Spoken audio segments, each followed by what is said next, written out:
ज्ञानतिमिरान्धस्य ज्ञानञ्जनशलाखया चक्षुरुन्मिलितं येन तस्मै श्रीगुरवे नमः। श्रीचैतन्यमनोभीष्टं स्थापितं येन भूतले स्वयं रूप कदा मह्यं ददाति स्वपदान्तिकं। वन्देऽहं श्रीगुरो श्रीयुतपदकमलं श्रीगुरुन् वैष्णवांश्च श्रीरूपं साग्रजातं सहगण रघुनाथान्वितं तं सजीवं साद्वैतं सावधूतं परिजनसहितं कृष्णचैतन्यदेवं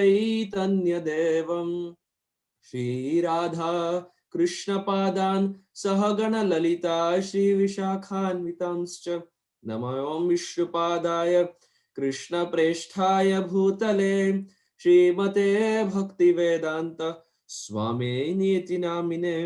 नमस्ते सरस्वती देवे गौरवाणी प्रचारिणे निर्विशेष शून्यवादी पाश्चात्य देशतारिणे। जय श्री कृष्ण चैतन्य प्रभो नित्यानंद श्री अद्वैत गदाधर श्रीवासादि गौर भक्त वृंद। हरे कृष्ण कृष्णा कृष्णा हरे हरे, हरे राम राम राम हरे हरे। गुरवे गौरचंद्राय राधिकाय ददालिये कृष्णाय कृष्ण भक्ताय तद्भक्ताय नमो नमः। आनंद लीलामय विग्रहाय हेमावदिव्य छवि सुंदराय तस्मै महाप्रेम रस प्रदाय चैतन्य चंद्राय नमो नमस्ते। चैतन्य चंद्राय नमो नमस्ते। चैतन्य चंद्राय नमो नमस्ते। Hare Krishna. Before I begin, I would want to express my gratitude to His Divine Grace, A.C. Bhaktivedanta Swami Srila Prabhupada, because of whose mercy and because of whose efforts we are all gathered here today to discuss something practical. Because I was asked to speak something practical, the channel is practical spirituality. So we will be trying to speak something practical. Of course, today's discussion will be a little different from the discussions we have had in the past. We will not be diving too deep into the Shastra because I was asked to speak on a topic which the youth can relate to, not something very deep, but more of superficial, which the present day generation can kind of understand. So I want to express my gratitude to the whole team of Practical Spirituality, Brajavallabi Mataji, and everyone who's involved with Practical Spirituality for very kindly inviting me over for this session. And lastly, I want to thank all the devotees, all the newcomers, all the youths, all the adults, and all the devotees present from not just the US, but also from India and all the different parts of the world. I really want to thank all of you all for very kindly joining in. And before I begin, I just want to seek all your blessings so that I can speak some favorable words in the glorification of today's topic. Mancha kalpatarubhyascha kripa sindhubhya evacha patitanam pavanebhyo vaishnavebhyo namo namo. Also, before we begin, just a small request. If we can turn on our videos, because with the videos off, what happens is it seems I'm just speaking to a blank screen. But if you can kindly turn on our videos, then I can at least see some individuals. It becomes easier for the speaker when he can see faces of few of the audience. So that's just a kind request. And now I'll just like to share my screen.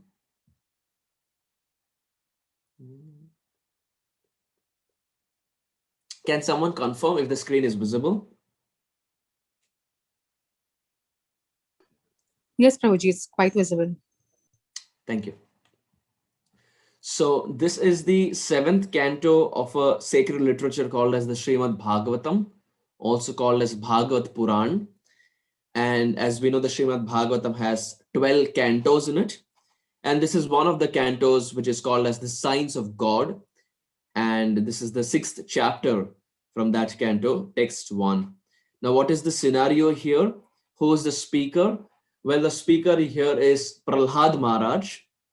As we know, Prahlad Maharaj is the son of the demon Hiranyakashipu, to kill whom the Supreme Lord advented as Sri Narsinghadev.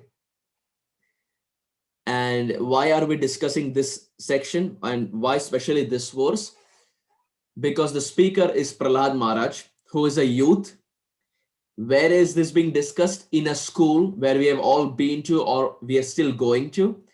And Prahlad Maharaj is discussing this verse or giving this instruction in the school to his friends. So we all have had friends in the past. We are all having friends right now. We have all been to the school, and most of us are in the phase of youth. So this is a topic which is very much relevant because Prahlad Maharaj is also a youth. He's also in the school and he's also discussing this with his friends.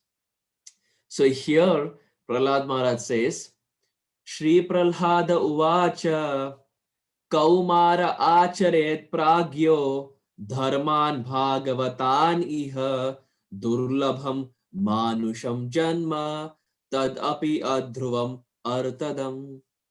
I chant the verse once more. Shri Prahlada Uvacha Kaumaram Acharet Pragyo Dharman Bhagavatan Iha Durlabham Manusham Janma Tad Api Adhruvam Artadam.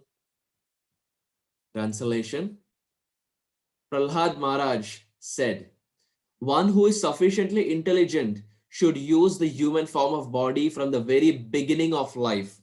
In other words, from the tender age of childhood or youth, to practice the activities of devotional service, giving up all other engagements. The human body is most rarely achieved, which is Durlabham Manusham Janma. And although temporary, like other bodies, it is meaningful because in human life, one can perform devotional service. Even a slight amount of sincere devotional service can give one complete perfection. It's very interesting. Here we find Prahlad Maharaj is using the word Kaumara, and Prabhupada translates Kaumara as the tender age of childhood or the age of youth. Now, Sanskrit is such a beautiful language that every phase of life has been given a particular term. And this age of Kaumara basically refers to that age of 0 to 5. So in Sanskrit, the age of 0 to 5 is called as Kaumara. The age of 6 to 10 is called as Pauganda. And the age from 10 to 16 is called as Kaishora. We find these terms many times in the Srimad Bhagavatam. So 0 to 5 is called as Kaumara, 6 to 10 is called as Pauganda, and 10 to 16 onwards is called as Kaishora. So Prahlad Maharaj, who's a speaker here, he is not saying that bhakti or devotional service has to be started at the age of 15 or 20. He says devotional service should be started as soon as possible, ASAP, from the age of 0 to 5. And he says, Kaumaram Acharet Pragyo, someone who's pragya, which means someone who's intelligent, will start Dharman Bhagavatan Iha, will start this process of devotion from a very young age, from the age of youth. Why? Because Durlabham Manusham Janma, very important phrase. He says the human life is rare. It is rarely achieved. Not everyone is gifted with this unparalleled precious jewel of human life. So now we will just try to see what is Prahlad Maharaj actually trying to say here. And the first phrase he uses, he says, Durlabham Manusham Janma. He says human life is rare. Now, many times we have heard this in different classes, different DYS. Everywhere the speaker constantly says human life is rare, human life is rare. So now with the help of Padma Puran, one of the scriptures, we will try to understand mathematically how this human life is actually very rare. In the Padma Puran, there is a very beautiful classification of the different species that have been created by Brahma, who is the creator. Brahmaji, who has created so many species, The Padma Puran says there are 8.4 million species, which corresponds to 84 lakh in the Indian mathematics. 8.4 million in the American math or 84 lakh in the Indian math. And this classification is so beautifully given. Now, just for example, imagine there is a pyramid. And now this pyramid is sparsely populated at the top. We see the apex. The apex is sharp, which means it is sparsely populated, while the base or the bottom is densely populated. The base is long and is densely populated, while the apex is sparsely populated. Now we just take this example to understand the rarity of human life.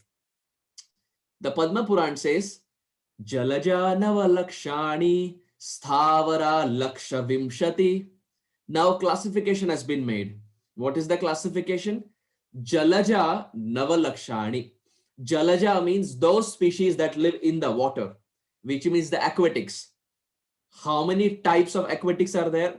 Nava Lakshani. Nava means 9 and Laksha means lakh. So there are 9 lakh types of aquatics.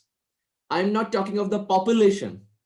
I'm not saying there are 9 lakh aquatics. There are 9 lakh types of aquatics, different types. And we see that for all the youth who have seen National Geographic or Animal Planet, we have a whale, you have a blue whale, you have a seahorse, you have a fish, you have a salmon. There are so many different types of aquatics. So that corresponds to 9 lakh. Jalaja Navalakshani. Then we go Sthavara Laksha Vimshati. There are 20 lakh trees. So 9 lakh aquatics, 20 lakh trees. And we find this, that in India, you have the coconut tree, you have the neem tree, you have the palm tree. And when you come here to the US, especially to the California section, California has a particular type of tree called as rosewood tree. This is only found in the Californian desert, called as the rosewood tree. And I'm remembering that we all would have heard a disciple of Prabhupada by the name Brahmananda Swami. So once Brahmananda Swami came up to Prabhupada and he brought rosewood oil for Prabhupada's massage. And this rosewood oil is very expensive. Even in US terms, it is very expensive.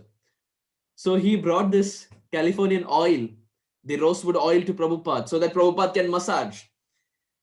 And very proudly, Brahmananda Swami came and gave this to Prabhupada. And Prabhupada took it. And in one go, Prabhupada emptied the whole bottle in his palm and put it on his head and started massaging himself. And Brahmananda Swami was so perplexed. He said, Prabhupada, this is very expensive. Because in those days, they had paid almost $100 for a small bottle. We are talking 50 years back. $100 corresponds to about 8,000 rupees. So even now it is very expensive. Prabhupada poured the whole bottle in his hand and started massaging. Closing his eyes, Prabhupada was massaging the rosewood oil. So Brahmananda Swami was perplexed. He said, Prabhupada, this is very expensive. Prabhupada didn't speak anything. And after some time, Brahmananda Swami asked Prabhupada that, Prabhupada, how was it? Did you like it? And he expected that Prabhupada would glorify him, Prabhupada would praise him, Prabhupada would pat his back. He was expecting that praise. And we would be shocked what Prabhupada said. Prabhupada said, well, this is good, but the one in Calcutta, that is more better. The one that you get in India, that is more, it is more cooling to the head. So Brahmananda Swami was thinking that it is very difficult to understand Prabhupada. The whole world is going for rosewood oil, but Prabhupada is wanting a small bottle of oil from the streets of Calcutta. So like that, we find different trees around the world. So rosewood oil is very famous here in California. So Jalajana Lakshani, there are 9 lakh aquatics. Sthavara Laksha Vimshati, there are 20 lakh trees. Then what is remaining? Animals, 30 lakh different types of animals. Please remember, we are not talking about the population. We are talking of the different types here. 30 lakh different types of animals. So what is the count now? 9 lakh plus 20 lakh plus 30 lakh, which means 59 lakh or 5.9 million. Now what is left? Birds, or 10 lakh different types of birds are there, which means 69 lakh. Now what is left? Insects, reptiles. In Hindi we say kide makode. So that corresponds to 11 lakh, which means 59, 16, we were at 69 lakh plus 11 lakh, which means 80 lakh or 8 million. Now what is left? Finally, the human population, it corresponds to 4 lakh, which overall makes the math as 8.4 million or 84 lakh. Now you would have a question. We can understand 9 lakh types of aquatics, 20 lakh types of trees, understood, 30 lakh types of animals, but 4 lakh types of human beings? Wait a minute.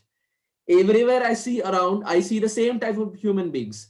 Everyone has 2 eyes, everyone has a nose, everyone has 2 hands, 2 legs, everyone has hair. Indian, American, European, Pakistani, West Indies, they all look alike. Only thing probably that separates is the color, but remaining features are pretty much the same. So 4 lakh types, is Padma Puran making a mistake? Well, no.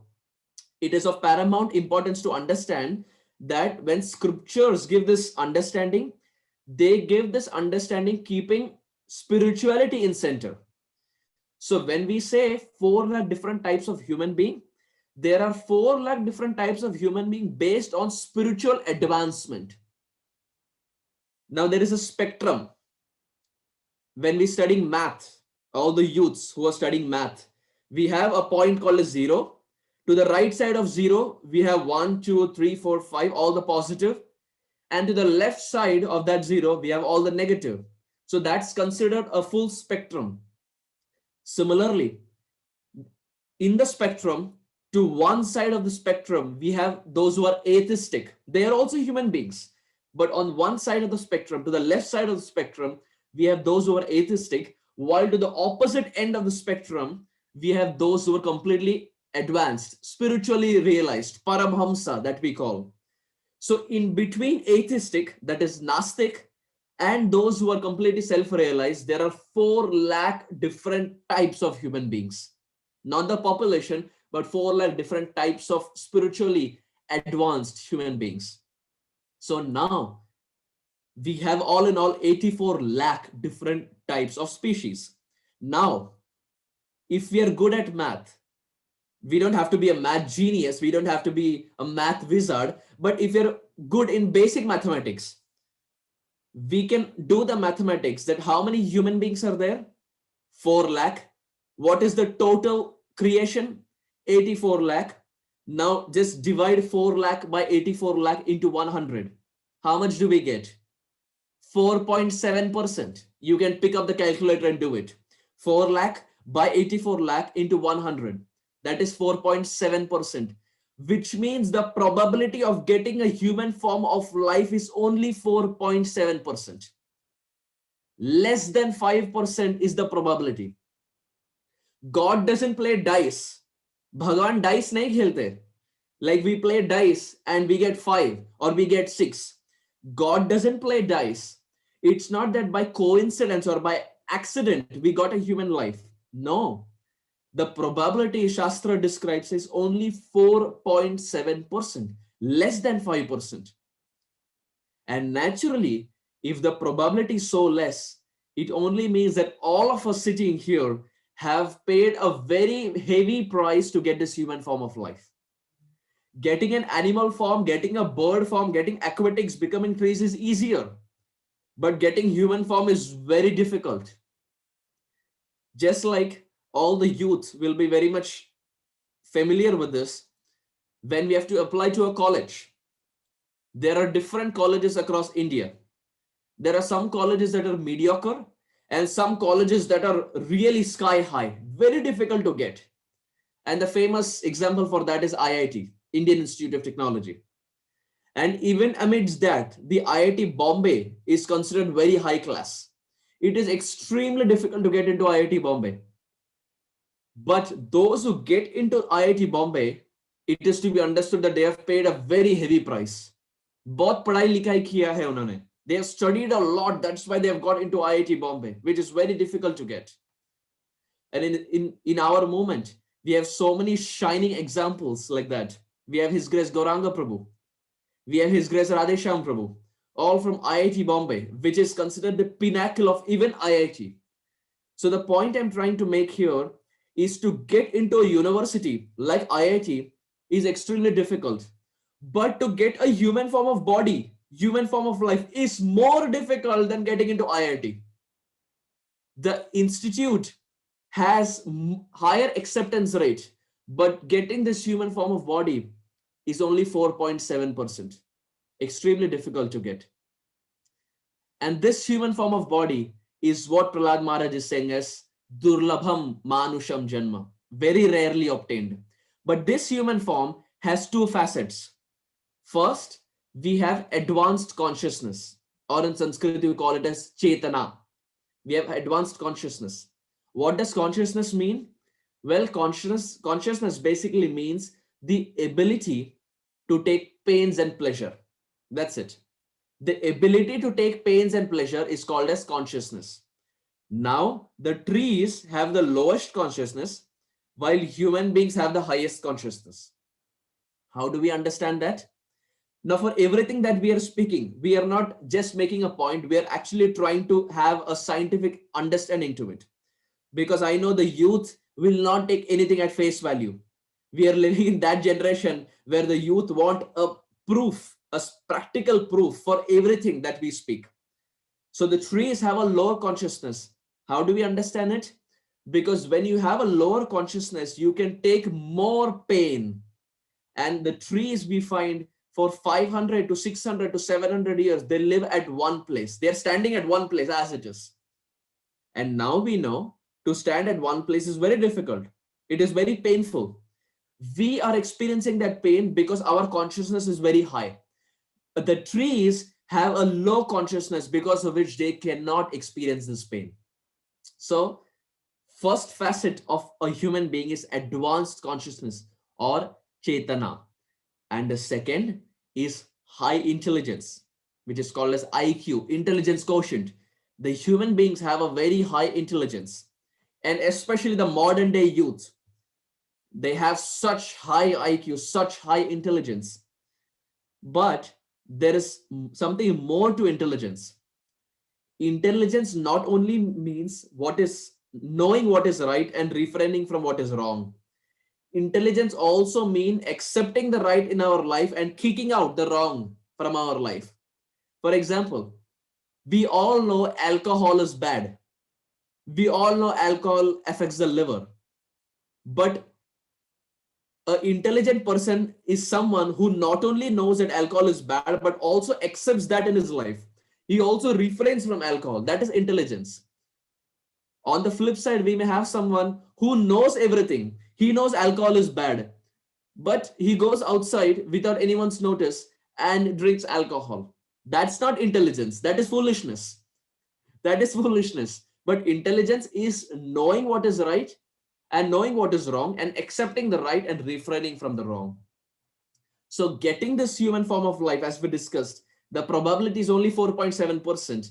And this comes with these two facets, advanced consciousness and very high intelligence. But now we boil down to the most fundamental question. Why is human life given? And what is this generation we are living in where technology is wireless, cooking is fireless, food is fatless, sweets are sugarless, politics is shameless, the youth are jobless, relationships are loveless, friendship is trustless, and life all in all is meaningless? Is practically seen. The youth, they study 25 years, they get into the best universities. But after that, all the 25 years are, we are supposed to write that in one page called as the resume. And from one employer to another employer, we beg for a job. Bhavati Bhiksham Dehi, please give me a job, please give me a job. 25 years we study just for that one job, and we ask that in one page of resume. So the youth is jobless and life all in all is meaningless. And the reason life is meaningless is God is not there in the center. If God is kept in the center, then all these jigsaw puzzles start making sense. Many years back, I heard a very wonderful story which I thought of sharing. Long back, there was a king who was ruling a particular kingdom. And in that kingdom, was a sage, was a sadhu. And now what do you think the sage will do? The sage or sadhu doesn't talk of things of this world. All he does is speaks about topics of the spiritual world. He speaks about God. He speaks about Krishna. So this sadhu would go up to the king and would time and again speak about spirituality. He would speak about the importance of life. He would give his katha. He would give his daily dose of Srimad Bhagavatam. But the king was a materialist. Just like we outside we go. And the moment you talk about spirituality, the friends, they don't want to talk to you. They keep a distance. You talk about Bollywood. You talk about Shah Rukh Khan. You talk about Hollywood. You talk about all the films. You talk about sports. You talk about Sachin Tendulkar, Roger Federer, Olympics. Then you are their best friend. The moment you talk about spirituality, you are sidelined. You will have no friends. And this king was no exception. The king wanted to live a luxurious life. Of course, he's the king. So he had a lot of ministers and a very opulent, very luxurious life. So he was not interested to hear the sadhu. The sadhu would say, but this king would look here and there and just not interested. And the sadhu understood. So the sadhu said, I have an offer for you. I will leave this kingdom once and for all. When the king heard this, his ears stood up. He became very happy. He said, what will it take for you to leave my kingdom? The sadhu said, I will leave your kingdom, but I have a condition. The king said, whatever condition you have, I am ready to fulfill it. But just go. Of course, he didn't say it, but in his heart, this is what he was thinking. Bas jao idhar se. Just leave from here. So the sadhu, he said that my condition is you have to make the most foolish person in your kingdom as the chief minister. Go and find the most foolish person. सबसे जो बेवकूफ इंसान है उसको पकड़ के लेके आओ और उसको प्रधानमंत्री बनाओ. Make him the chief minister. If you make him the chief minister, I will leave your kingdom. So the king said, well, fair enough. That's a good deal. It should not be very difficult to find a foolish person. There are so many foolish people around. It's not difficult. And saying this, the sadhu left. Now the king called all his other ministers and said, go and find the most foolish person. So these so-called other ministers, they went outside, and the moment they went outside, immediately on one of the trees, on one of the branches, they saw a person sitting. Now, up until here, it was okay. He was sitting on the branch, but the most hilarious thing was he was sitting on the branch and cutting the branch. He was sitting on the branch and with an axe, he was cutting the branch. And these people who saw this, they said, he has to be the most foolish. Who sits on a branch and cuts the branch? They thought this guy has to be the most foolish. So they looked up to him and said, what are you doing? Don't you understand that you're sitting on the branch and cutting the branch? The branch is going to fall and you're going to hurt yourself. And this person said, oh, no, nothing is going to happen. Don't disturb me. I'm cutting the branch. You go and do your work. I'm doing my work. But this minister said, use your intelligence. Don't you understand that it's only a matter of time the branch will fall and you will get hurt? But this person who was cutting the branch, this went into deaf ears. He was not ready to hear. And sure enough, what do you think happened? He was cutting the branch and he fell to the ground. And when he fell to the ground, he came to this ministers and said, you have to be an astrologer. How could you predict that I will fall to the ground? And these ministers, they started laughing and chuckling and said, this guy is so foolish. Itna bada bewkoof hai. He doesn't understand that this, you don't have to be an astrologer to understand this. This is basic logic. This is common sense. And when he fell to the ground, they held his hand and took him to the king. And the king said, why have you brought him? So these ministers, they whispered in the ear that what had happened. And the king started laughing and giggling and chuckling. And they said, and the king announced that, oh, woodcutter, because he was sitting on the branch and cutting. He said, from today, you are the chief minister. And now this person was elated. He was happy because 5 minutes back, he was a normal woodcutter. And 5 minutes later, he is the chief minister of the king. So he was very happy. And the king gave him a gold baton. You see, baton is generally used in Olympics. Now is the time of Olympics. everywhere people are discussing Olympics. So during the sprint, 100-meter, 200-meter, 400-meter relay, we find when one person switches, he gives a baton to another person. So the king gave a baton to this minister. And this minister, chief minister, was so foolish that they would tell him to eat with the right hand, he would eat with the left hand. They would give a chronological order that do this 1, 2, 3, 4, 5, and he would do it topsy turvy. He would do 3, 5, 7, 1, completely foolish. So the king was really furious. He would get really angry, but still he would not tell anything. Why? Because for the king, it was easy to bear this foolish person than to hear the pravachan of that sadhu. So the king somehow would manage. He would think to himself, this guy is okay in comparison to that sadhu who just speaks about spirituality. And as time went by, this minister was so foolish, but they would somehow tolerate. And finally, the time came when the king was in his departure bed. The king was about to die. And the king looked here and there and he asked his other ministers, is everyone present? Has everyone come? And they looked around and said, oh, king, your chief minister is not present. And the king said, why don't you go and call him? So the chief minister came. And the chief minister looked at the king and said, oh, king, what happened? Where are you going? And the king said, I am departing this world. This is the path of death. So the chief minister said, can I come with you? Is that the reason why you called me? Can I also come with you? And the king said, no, this is that path where we come alone and we go alone. In Hindi, we say, kya leke aaye the, kya leke jayenge? What did you bring and what are you going to take?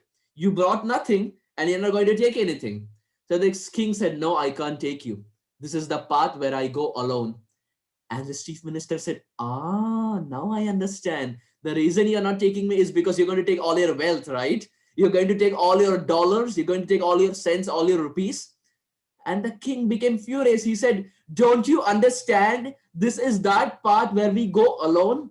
We don't take a single cent. We don't take a single dollar. Don't you understand? This is the path where we came alone and we went alone. So I can't take anyone. This chief minister, when he heard, he said, now I understand. The reason you're not taking me, the reason you're not taking wealth is you want to take your wife, right? You want to take all your queens. You want to have some private time with them. That's the reason you're not taking me. The king got up and he became very angry and said, why don't you understand? This is that path. We cannot take anyone. We came alone and we went alone. And now the chief minister said, now I understand. You're not taking me. You're not taking your wealth. You're not taking your wife, but you're going to take all your inventory, right? You're going to take all your elephants, all your horses, all your swords. You want to take all of them with you. The king got up and he said, how can someone be so foolish? Why don't you understand? Death is that path where we cannot take anything, not even 1 cent. What to speak of so many people? At that time, this chief minister, he gave the gold baton to the king. And the king, he became so angry. He said, do you understand what you're doing? Because initially, when the chief minister was appointed, the king gave him an instruction that the day you find someone more foolish than you give the gold baton to them. So now when the king was departing this world, the chief minister gave the gold baton back to the king. So the king became angry and said, do you understand? This is meant for the most foolish. And you have the audacity to give it to me? And why do you think I'm the most foolish? So this minister, he said, my dear king, all your life, you collected that wealth that you cannot take. All your life, you collected those queens whom you cannot take. All your life, you collected all the inventories on your palaces whom you cannot take. All your life, you had so many ministers and chief ministers whom you cannot take. But that wealth of spirituality, which you can take from one life to another, that you never accumulated. You never made any endeavor to collect that wealth which you can take. You very well knew that this wealth is going to stay here, right here. But that wealth which can be taken from one life to another, that spiritual wealth which can be amassed. O king, you never made any endeavor. And that is why I feel you are the most foolish. This king who was there, he got up and said, all the while I thought you're foolish, but now what you're speaking, this is Rajavidya Rajaguhyam. This is the most confidential knowledge. Who are you? And how is it that you're speaking so high class philosophy? And this chief minister, he removed all of his decoration, his crown and his beard and his mustache and his robes. He removed everything. And he said, oh king, you remember that sadhu who was there? The king said, of course I remember that sadhu. I got you in my kingdom so that I can get rid of that sadhu. This chief minister said, I am the disciple of that sadhu. The sadhu all his life tried to preach to you about spirituality. That thing that he couldn't do when you were alive, I am trying to preach the same thing while you're departing. The king gave a condition to you to find the most foolish person. But when the sadhu, he left the kingdom, he came up to me. And on purpose, I was sitting on that branch and cutting the branch so that I can be considered as the most foolish. My dear king, that knowledge which my Guru Maharaj was trying to give you when you were alive, I am trying to give you the same knowledge while you're dying. Human life is meant for spiritual wealth collection. What is the moral that we learn from this? There are two morals. First, you can become the king. You can have wealth. We are not against it. Srila Prabhupada was never against earning wealth. We can earn wealth, but that is one side of the story. The most important moral is more important than collecting material wealth is collecting spiritual wealth, because spiritual wealth can be taken from one life to another. Now, what is the proof? Well, Krishna in the Bhagavad Gita gives the proof. Krishna says in the second chapter, Neha vikramanasosti pratyavayo na vidyate swalpamapyasya dharmasya trayate mahato bhayat. Krishna clearly in the Bhagavad Gita, he says this wealth or spirituality can be carried from one life to another. And we find in this verse also, this is the reason Prahlad Maharaj is saying, Kaumaram achared pragyo. Someone who is intelligent should start this bhakti from youth, from young age, and not be foolish like that king who understood everything at the time of departure. Because durlabham manusham janma, human life is very rare. The probability is only 4.7%. And when we get this human form of life, Prahlad Maharaj also makes this point that he says that we are not this body, but we are the spirit soul. And now again, we have heard this time and again. Now, for all the devotees who have turned their videos on, I would request if others also can turn the videos on. We just try to do a small exercise here.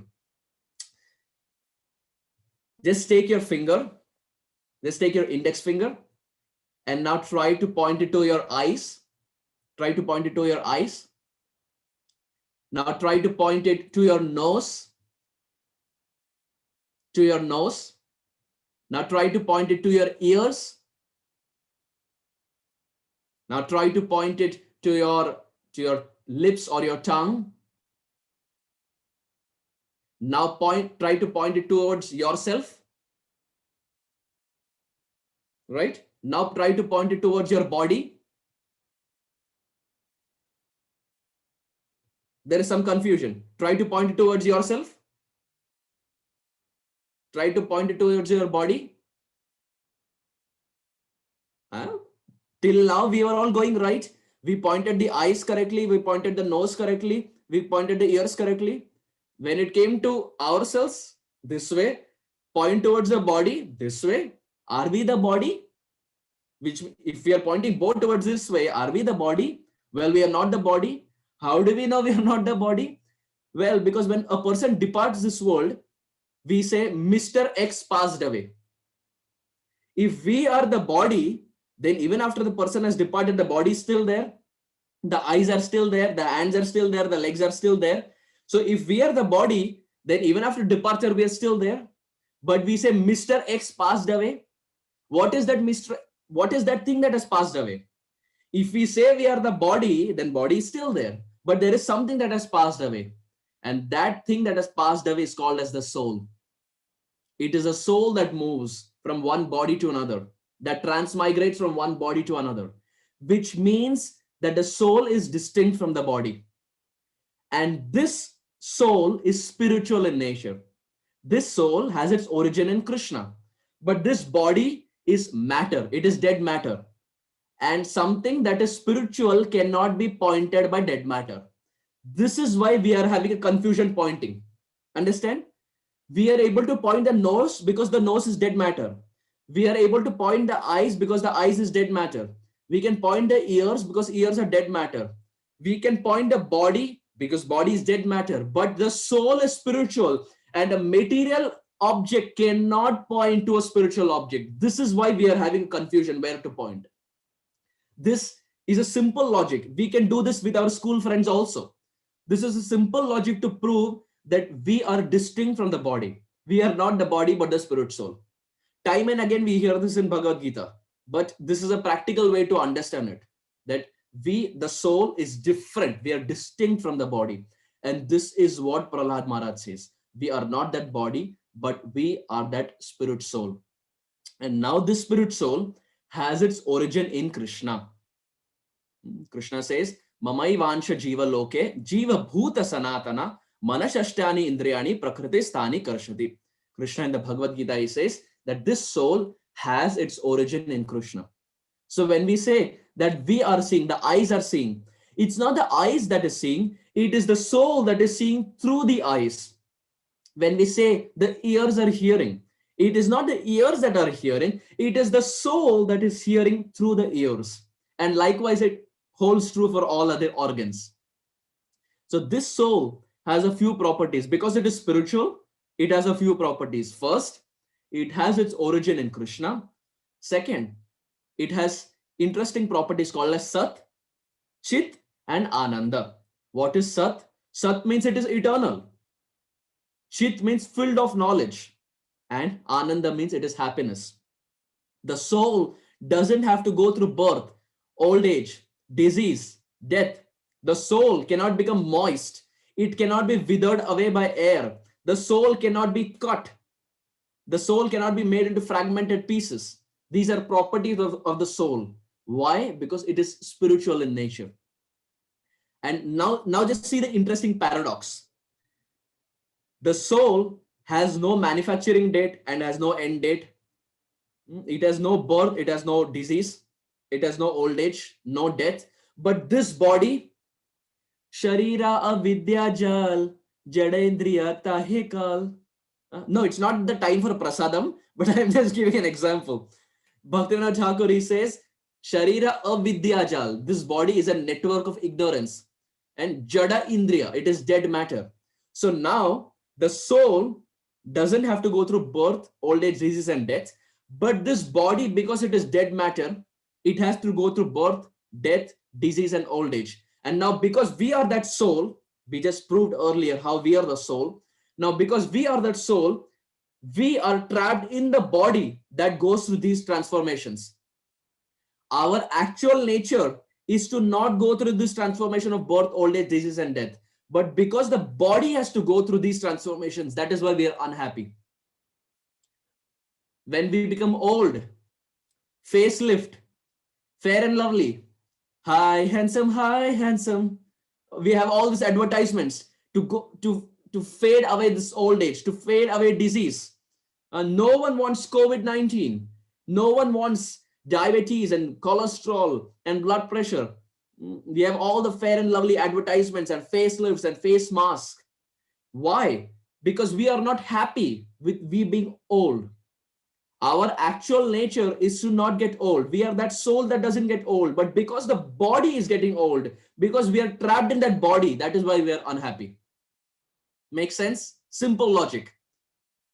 So that is why we find Adi Shankaracharya, he very beautifully says, Angam galitam palitam mundam dashana vihina jata tundam vriddho yasi grihitva dandam tadapina munchati asha pindam.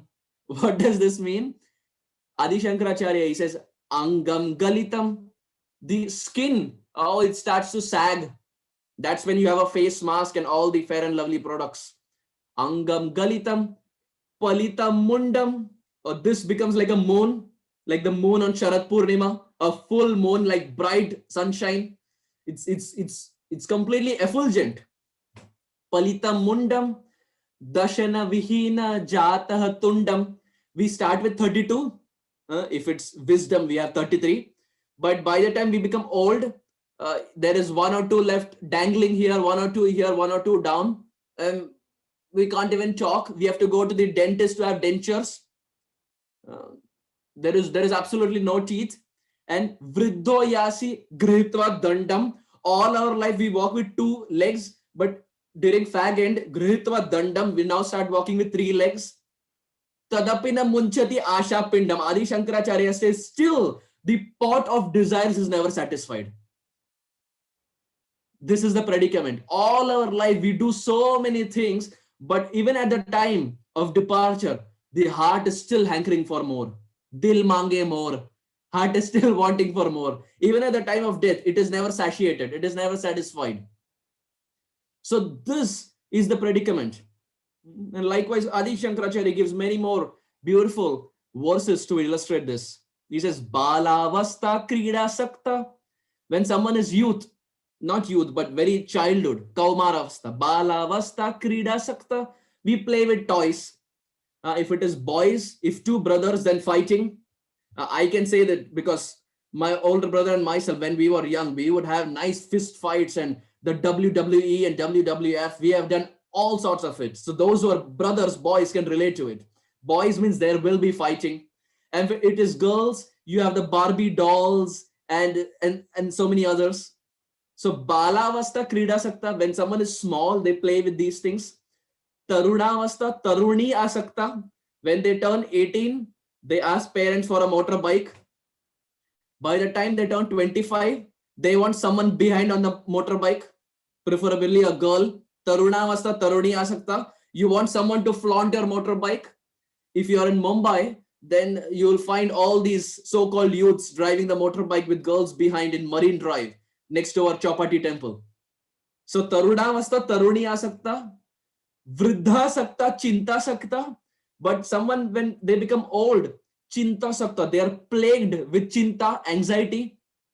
Oh, my grandson said he will come at 4 o'clock. It's 4 or 5, he's still not here. Did he eat anything? It's 4:10. Did something happen to him? Is he with his friends? Did something happen? Did this happen? Did that happen? There is constantly anxiety. Vriddha Sakta, Chinta Sakta, Para Brahmana Kopina Sakta. All their life, Balavasta, they will play with toys. Taruna Sakta, they will hang around with the opposite gender. They will drive in the bike. And when they become old, they will flaunt and they will have desires. But the desire is never satisfied. Till the last breath, they will never perform bhakti. Vriddha Sakta, Chinta Sakta, Para Brahmana Kopina Sakta. They will never perform bhakti. All their life, they will say, Aage karenge, we'll do later. And we find this, that when you speak this to your friends, they will say, Itni bhi kya jaldi hai, jeena jo hai barso. What is the hurry? We have a lot of time. We will do it when we are 50 and 60. आज करे सो अब करे सो परसों, इतनी भी क्या जल्दी है, जीना जो है बरसों. We will do bhakti आराम से 50, 60, 70 के होंगे तब करेंगे. But we find that this thing is never satisfied. Even when we turn 50 and 60 and 70, there are so many anxieties that come that we will never take up bhakti, Adi Shankaracharya says. And this is why Prahlad Maharaj is saying, Kaumaram, start now. When you're a youth, start bhakti now. Don't wait till the fag end of life. And this is what exactly Sripad Ayendra Prabhu would say. Because when I joined, I could hear Sripad Ayendra Prabhu's transcendental kirtan was going on. And Ayendra Prabhu would make the same point. He would say, don't wait till the fag end of your life when bodily problems will make it impossible for you to remember Krishna. Time is now, need is enormous. Jiva Jago, Ayendra Prabhu would say. So now is the time. You have the youth. Why the youth? Because the youth have the power of enthusiasm. The youth have the power of energy. The youth have the power of not going outside and working. Our parents don't ask us to go outside and work. They are earning the money. We don't have to think where our next prasadam will come from. Our mother is making all the chapatis. She's cooking. There is no anxiety of earning. There is no anxiety of prasadam. We have high energy, high enthusiasm, high intelligence. We can walk, we can talk, we can speak, we can see perfectly, we can read perfectly, we can hear perfectly. Our senses are at the pinnacle. So now is the time when the youth are endowed with so much power. Now is the time we start bhakti, and not at the fag end of life like that king. When you can't see, when you can't read, when you can't talk, you can't walk. Is that the age when we are going to start bhakti?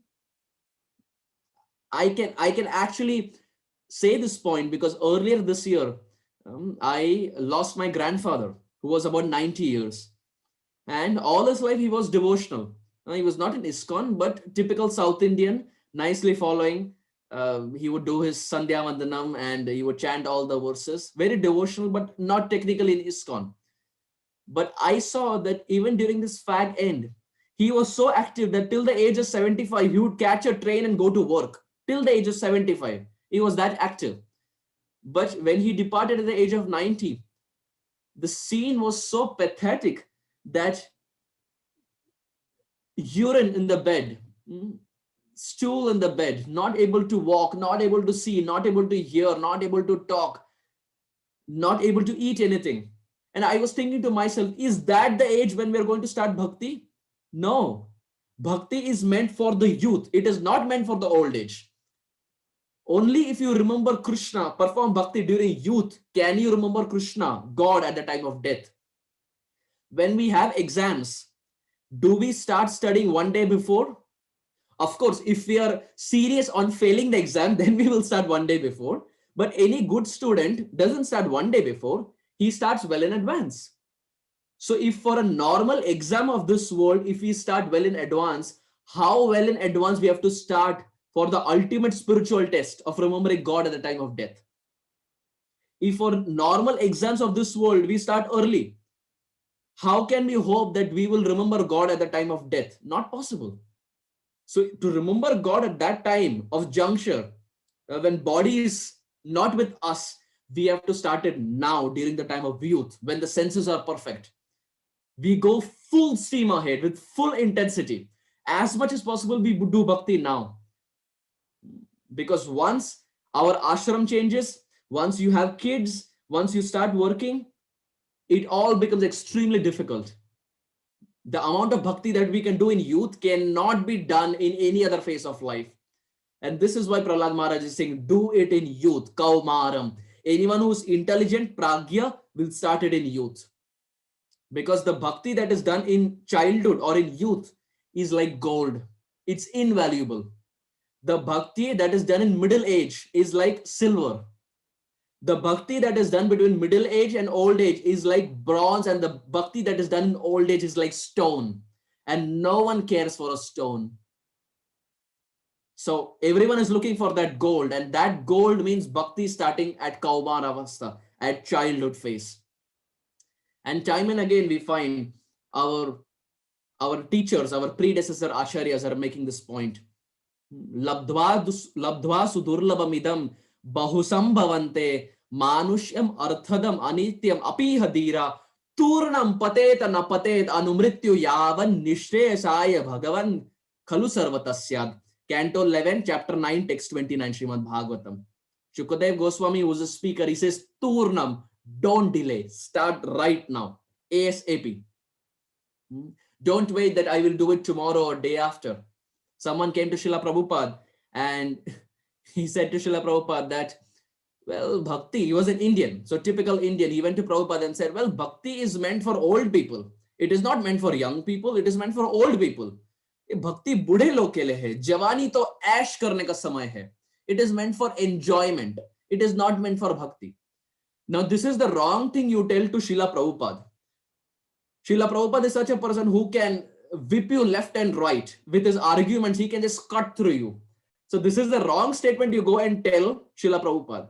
So Prabhupada heard this and said, Bhakti is meant for the old. He said, yes, Bhakti is meant for the old. Javani to ash ke liye, it is meant for ash. It is meant for enjoyment.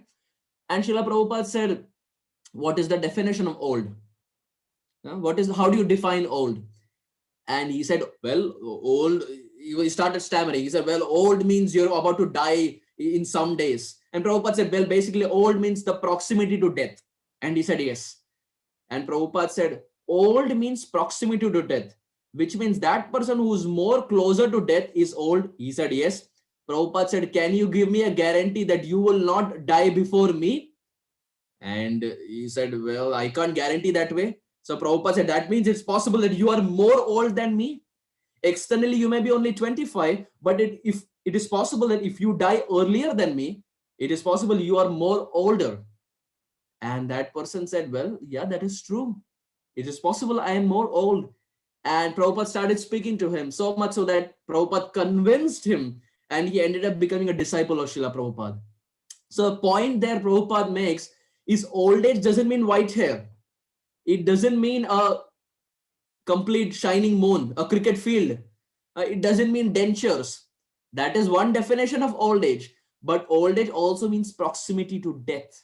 And we find this during the age of like COVID-19. There are so many who have left their body at 25 and 30 and 35. So we have practically seen in the last 1.5 years that human life, it is that bubble that can burst anytime. We can never take it for granted. And Bhagavatam time and again makes the same point. Turnam patet na patet anumrityu yavan. This bubble of human life can burst anytime. So use all your power of youth, the power of enthusiasm, the power of energy, the power of perfect senses in Krishna Bhakti. Don't wait till that fag end of life. And we find because Bhakti is not performed by the youth, that is why the present day youth is unsatisfied. Why do we find so many cases of suicides in the present day youth? Small cases. The other day I was saying that it is so trivial. One 18-year-old in Guwahati, India, he got into IIT. He got into IIT Guwahati. But he wanted to get into IIT Bombay because IIT Bombay is so high class. Because he didn't get into IIT Bombay, he committed suicide. He was found hanging in his hostel room. He already had an admission in IIT Guwahati, but because he didn't get into IIT Bombay, he committed suicide. This is the youth, this is the generation that we are living in, such a rat race that we feel defeated. If my friend is doing, and if I can't do, that means I'm a failure. Well, no, we are not. Everyone is going their own race. We are not here to compete with anyone. He may get into IIT, I may get into some other college, doesn't matter. Human life is not just meant for material achievement. The perfection of human life is when we start doing bhakti. Anyone who is doing bhakti is intelligent in the eyes of Krishna. Anyone who doesn't do bhakti, doesn't matter if he's Bill Gates or Jeff Bezos or anyone very prominent. If they are not doing bhakti in the pages of Bhagavatam, they are not considered intelligent. This is the fundamental definition of intelligence in scripture. Anyone who does bhakti is intelligent. We may be fifth fail, पांचवी fail रह सकते हैं, लेकिन अगर भक्ति कर रहे हैं तो भगवान के दृष्टिकोण से हम बुद्धिमान है. We are बुद्धिशाली, we are intelligent. But we may be Elon Musk, we may be going to space, we may have Tesla and everything. But if there is no practice of bhakti, no practice of spirituality, the mind will never be happy. And I will give you an example for this. Consider there is a drama performance going on. And there is a man in that drama acting like a female. He's acting like a lady. Now this man is acting like a lady throughout the 30-minute drama and everyone is clapping. Everyone is clapping for his wonderful performance. It's a thumbs up. Everyone is loving the performance. And now the drama is done. And even after the drama, now this person is, if he is acting like a female, he is uncomfortable. He is not happy. Why? Because it is not his genuine nature to be a female. He's actually a male, but he's acting to be a female. And that is the reason he's unhappy. Similarly, We are spiritual beings, but acting like bodies. And this is the reason we are unhappy. Just like that male, even after the drama, is acting like a female. And that is the reason he's unhappy. Similarly, we are spiritual beings, but acting like bodies. And this is the reason of our unhappiness. This is why we are unsatisfied. We are not human beings with a spiritual experience. We are spiritual beings having a human experience. Let that sink in. We are not people of this world. We are not just normal human beings. We are spiritual beings, but going through a human phase.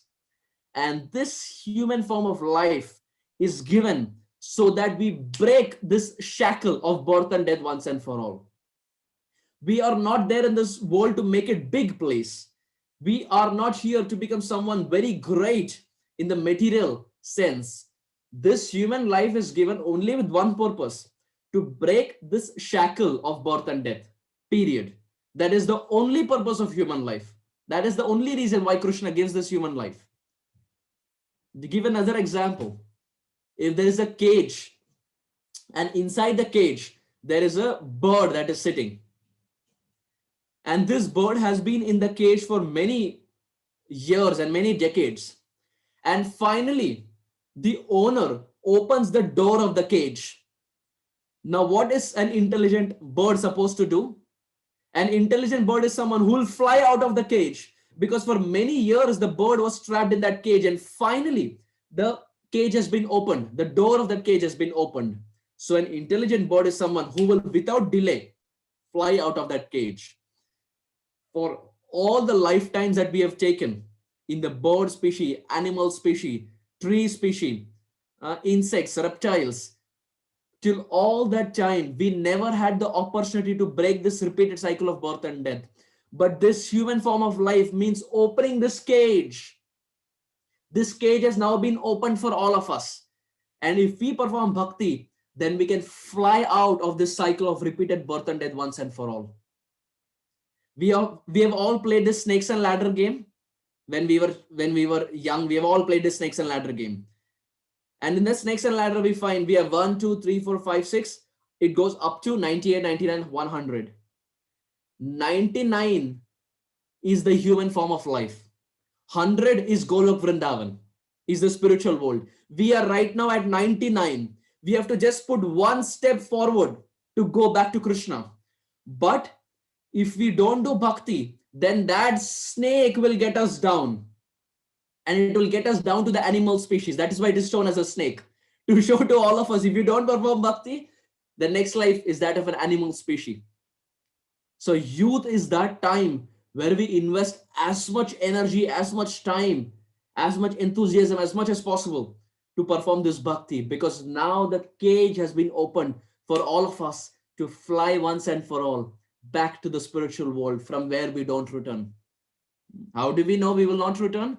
Because Krishna says, Yadgatvan anivartante tadhamam paramam mama. Krishna in the Bhagavad Gita 15th chapter, he says, anyone who comes back to me will never again come back to this world where it is filled with unhappiness and everything is so temporary and impermanent. So to summarize our discussion, the fundamental point that we mentioned is, first, we made this point as to how rare human life is. And we discussed from the Padma Purana and said the probability of getting a human form is only 4.79%. Then we spoke about the two facets of human life, that is high IQ and advanced consciousness. Then we spoke about the story of the king, and we discussed as to how more important than collecting material wealth is collecting spiritual wealth. Then we fundamentally proved through our exercise as to how we are not the body, but we are the spirit soul. Then we made a few points of the spirit soul, how the spirit soul has the origin in the Supreme Lord, Shri Krishna. And then we discussed about how the bubble of human life can break by discussing a few verses.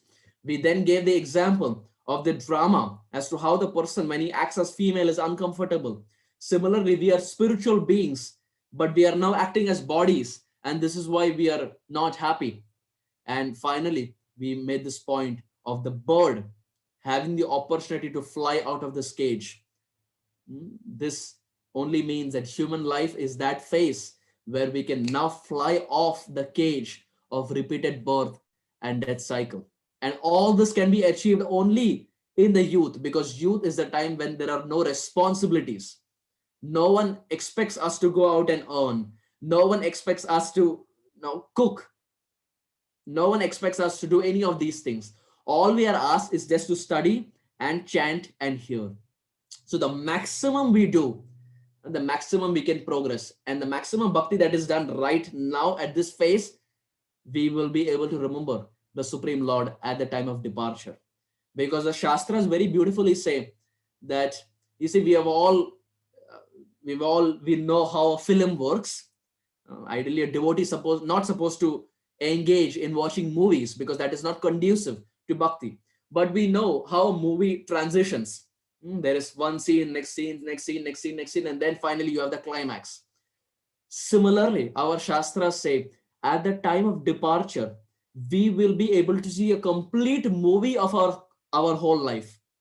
All the 60, 70 years that we have lived, in one flash, we will be seeing a complete movie. Now, if the whole life you have not performed bhakti, then at the time of death, even when you see that flash of movie, you will not see anything related to Krishna. And this movie is such, it can stop anywhere. It can buffer anywhere. Just like you see YouTube videos and it starts buffering. It starts loading. Similarly, at the time of departure, when we see the whole picture of our life, if all our life we have just enjoyed and enjoyed and enjoyed and not performed bhakti, this film can stop anywhere. And Krishna says, whatever you remember at the time of death, you will attain that. But now, if the whole life you are performing bhakti, we have no fear. Wherever the film stops, we have no fear, because all our life we have performed bhakti. And wherever that movie stops, we are still remembering Krishna. This is the aim of human life. So youth is that time when we perform maximum bhakti as much as possible, so that we have hope of remembering the Supreme Lord at the time of departure. Otherwise, it's not easy. Just like as we mentioned, we don't study for exam one day prior. We study from a few days earlier, or a few weeks, or a few months earlier. Similarly, for this spiritual exam, we study for years and decades. We start earlier, and then we can hope to remember the Supreme Lord. Finally, to wrap up, His Grace Vaisheshika Prabhu from the ISKCON of Silicon Valley, he very beautifully he says, page by page, become a sage to exit this cage of human life. Which means page by page, study the scriptures like Bhagavad Gita and Bhagavatam, become a sage, exit this cage of material life, and once and for all, go back home, back to Krishna. This is why human life is given. And this is the aim of being a youth. All this cannot be achieved when one turns 50 and 60 and 70. And if there are devotees in our call who are 60 and 70 and 80, they can actually vouch for it. They will agree to this fact that the bhakti that can be done in a young age, once we become old, the body does not cooperate with us. There are so many bodily problems that it becomes difficult. But in youth, no bodily problems, no responsibilities, no one expects anything of us. So that is the time we take advantage, complete advantage, and march our way back to Krishna. And in our way of marching, we also try to inspire our friends, our relatives, our family members, etc. So having said this, I very humbly stop here. Thank you very much. Hare Krishna. Thank you so much for being on the call. Srila Prabhupada ki jai.